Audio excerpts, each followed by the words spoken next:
Hey guys, welcome back to my solo run through Siege of Dragonspear. We're starting off with chapter 9 here, and the first thing we're going to have to do is deal with a lot of trolls. The magical dart that we got in the last episode is going to be quite useful here because it does, I think it's just 1 acid damage, but obviously any acid damage or fire damage is useful for killing trolls, so I'm going to be using that because it doesn't waste arrows or anything like that. And I'm also going to recharge the amulet I've been using.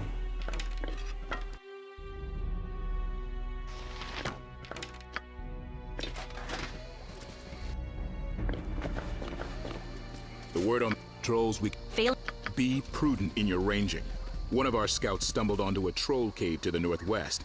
She barely made it back. I can't really be bothered fighting these this first pack of trolls fairly, so you can actually just bring them back to the camp and everyone will help you there. You'll also get something from the messenger if you saved the vampire last time. It's actually really useful because it gives you iron stone that regenerates health and also gives you Thaco against trolls, which is obviously going to be useful right now. So I made sure to identify that. I pretty much use that for a while in order to regenerate health when I'm not in combat, but one thing about iron stones is in the enhanced editions they don't give you protection against critical hits, so if something crits you, you'll be taking more damage compared to if you actually had a helmet on, as per usual.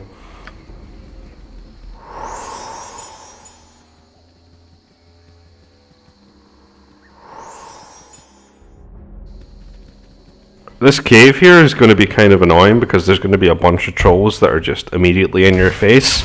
So I opt to use arrows of detonation. I take a bit of damage from the arrows just hitting myself, but I think the main thing here is to not get trapped. Otherwise, you might be in quite a lot of trouble. So try not to get trapped against a wall with these trolls, to be honest. But as soon as you kill a few of them, it should become a lot more manageable after that point.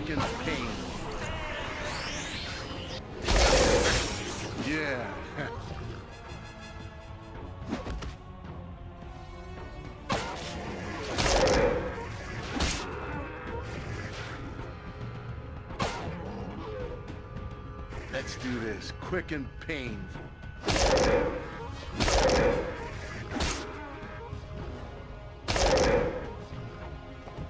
Let's do this quick and painful. There's also a little bit of a secret you can get if you pick up the tinderbox here and then open this secret wall. There is another troll in here, but it's just one in this case. But I don't think there's any items that we really care about here. I'm just doing it for the XP while we still can. We're going to hit the experience limit in chapter 9. So at that point, I'm pretty much going to stop trying to do any side quests. I may skip some enemy packs as well, just to make it a little easier, because there's really no point in killing them at that stage.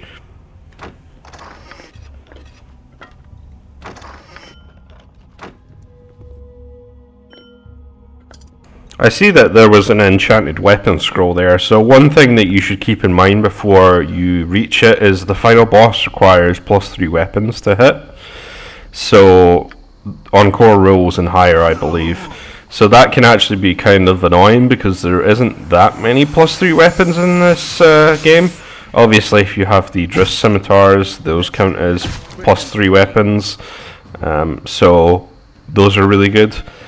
But otherwise, you need to keep that in mind because if you go into the final fight and you can't even damage the final boss, then you're going to have trouble, of course.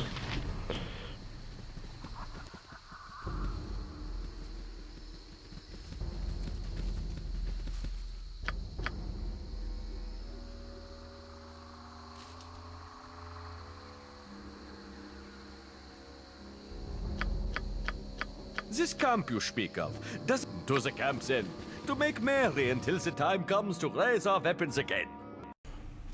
So we managed to get into the first random encounter here. I think you always see this one first, with the Orcs and Trolls. This one can be kind of annoying as well, just because when you go in the cave, there was once again a bunch of trolls here, so I'm going to be using AoE again, and the dart just so I don't waste any ammo.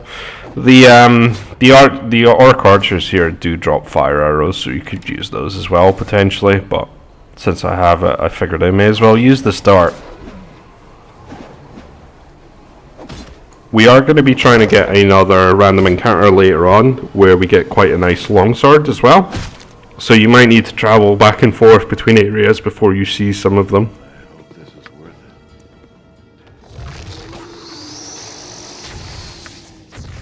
it. This time we're going to use some meat shields in the form of the Wand of Monster Summoning, which I probably should use a lot more, just because it's so useful. And like, even if you fireball stuff, you can just kind of set them up as a shield and then just do it, and there's no issues with it. Let's do this quick and pain.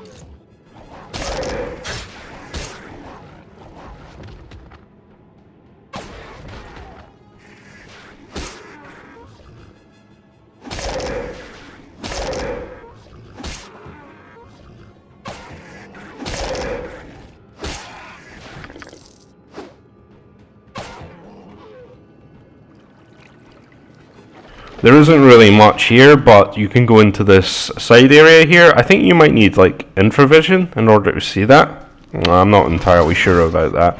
But once again, you're going to be immediately ambushed by a bunch of trolls here, so it is best just to kind of hang back a bit and use AoE for a bit. Yeah. I don't think you really get much out of this cave. I actually get stuck here, which is really not good. Thankfully, I'm able to just kind of AoE and run about for a bit to get out of there. Do this quick and pain. So I don't think you get that much that's that great here. It looks like this sort of magical sling, but since I'm not using slings or range weapons in general, it doesn't really matter to me.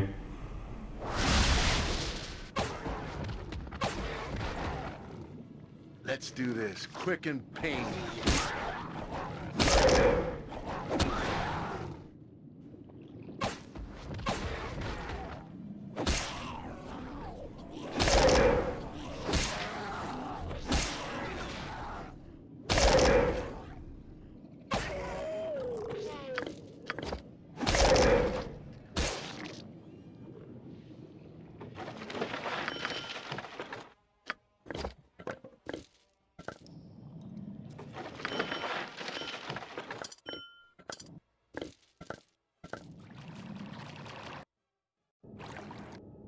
I hope this is worth it. I hope this is worth it. Yeah, I'll see to it.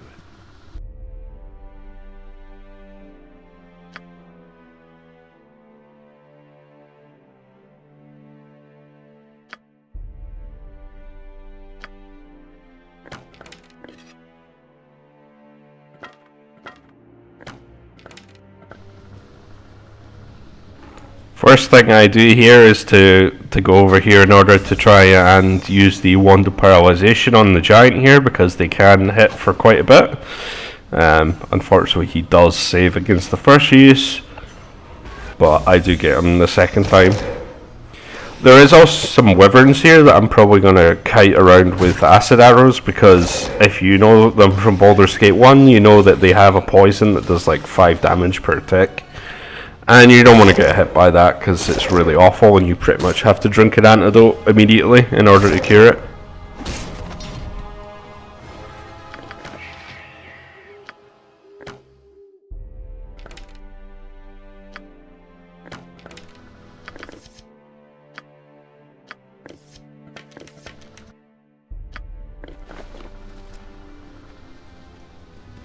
Good day, and hello to you.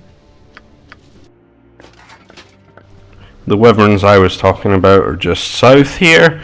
Like I mentioned, they are very annoying, so I just don't want to get in melee with them at all, because I think they can hit me quite easily and poison me, which pretty much is a giant pain in my ass, so I'm just going to avoid that completely.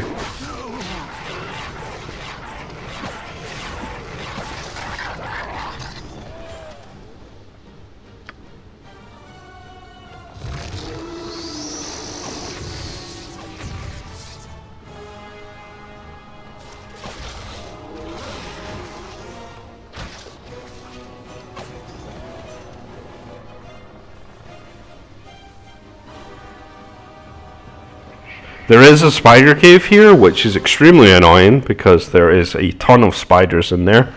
And then there is a giant beetle that spawns in when you try to leave, basically. So I'm just going to completely ignore this area because there's really no point for me to go in there. I don't think there's really any weapons or anything that are of any use. So that is one area I'm just going to skip. I probably could do it if I just abused like arrows of detonation and just ran around spamming those. But it's just a waste of resources for me at this point, really, so I'm just not going to bother.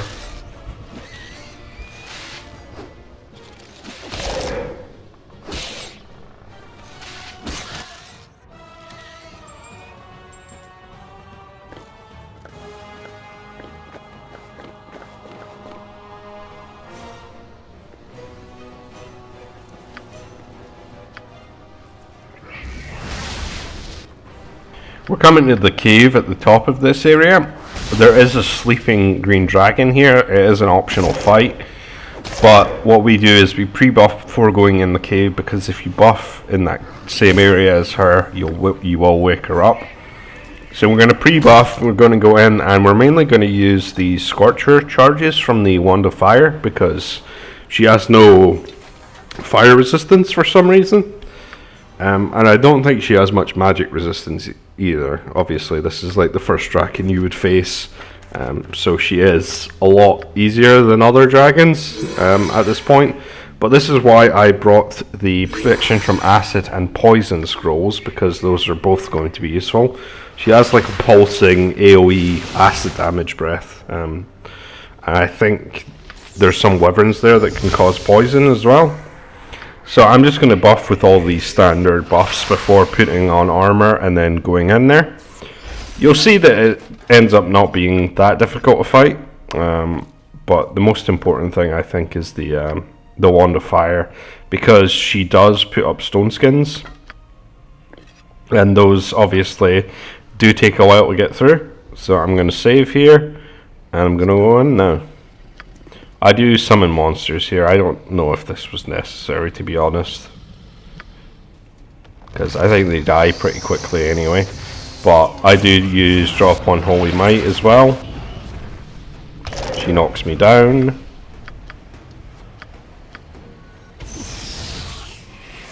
I accidentally swapped over to acid arrows there. I didn't mean to do that.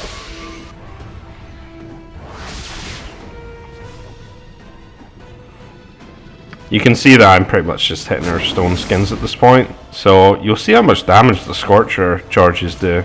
They actually do really well here, but I eventually got through her stone skins as well, and she dies really quickly after that because she doesn't have that much health. I think she has about 110 health or so. So really not that much, especially when I'm doing like 20 damage per hit after her stone skins are gone. Now, there are meant to be a couple wyverns here, but for some reason they decided to stick over here. I decided to just rush them in melee. It's probably a bad idea, but since I still have protections up, they are kind of unlikely to hit me.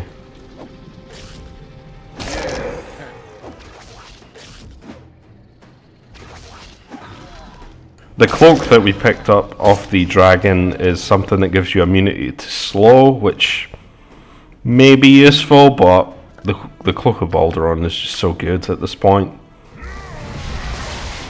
This cave is kind of annoying because there is a bunch of bugbears here. There is actually a greater shadow that you can use the Zaviak spectacles to see, and if your charisma is high enough, you can actually convince them to slowly go through this cave, killing all the bugbears. Because they all can't hit him except the boss, because he has a magical weapon, but these guys just have non-magical weapons, so they literally can't hit him.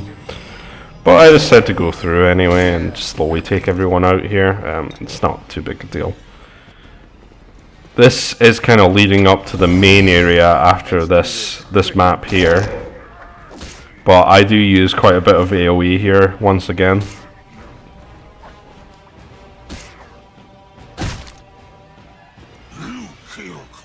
Temple priests give Snorgash food. Weapons.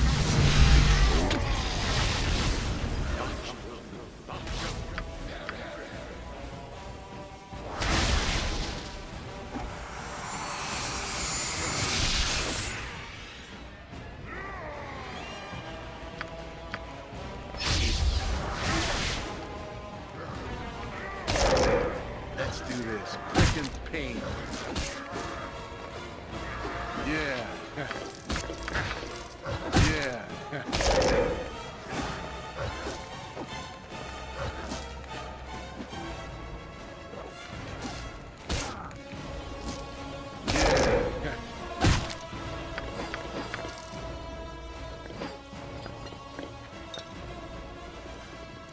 Let's do this quick. Yeah.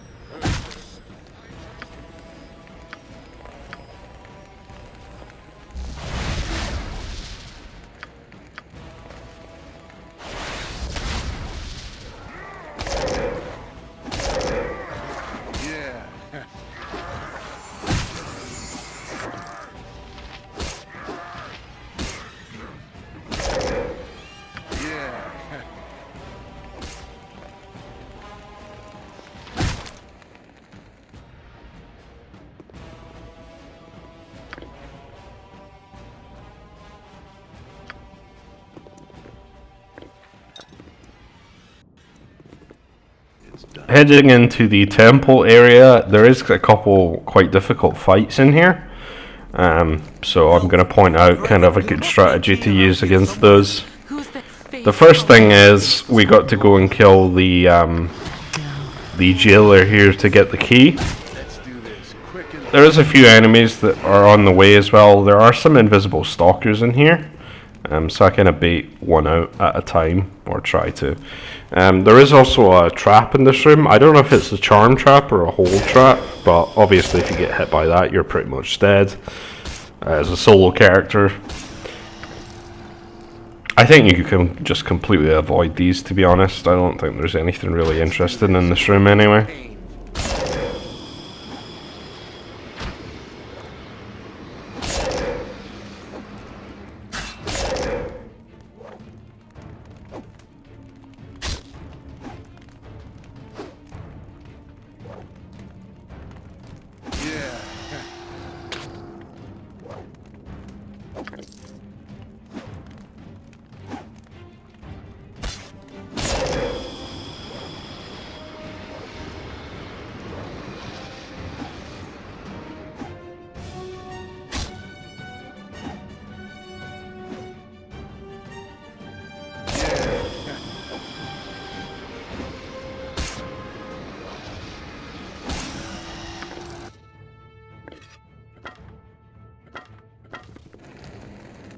So the best thing to use for this enemy over here is the Wand of Paralyzation. She has a Sanctuary spell memorized, so when you do hit her and when you do get her low, she basically just uses Sanctuary and then heals to full again. So if she's stunned, she obviously can't do that, and she's a free kill. So I'm just not going to be bothered like trying to fight her normally. She actually does quite a lot of damage as well. I think she has a slashing weapon, so she can do a lot of damage, so I'm just going to completely ignore that.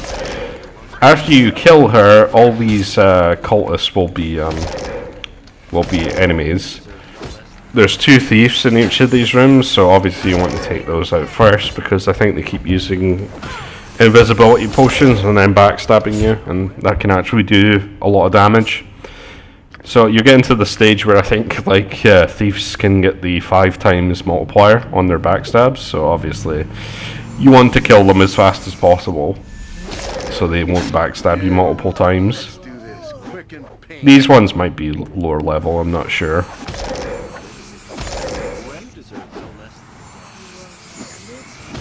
Let's do this quick and pain. I'll have you dead! I'll have you... Oh! I'll have you dead! I'll have you dead! Oh!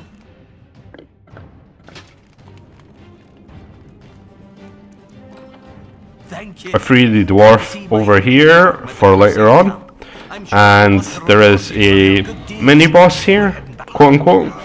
The Neolithid here is actually quite easy to kill. He is basically a mage, even though he does look scarier than that, so he doesn't actually have that much health. He will summon, I think it's Mordecanian swords basically, but he didn't actually do it at all here. He just kind of sat back and died.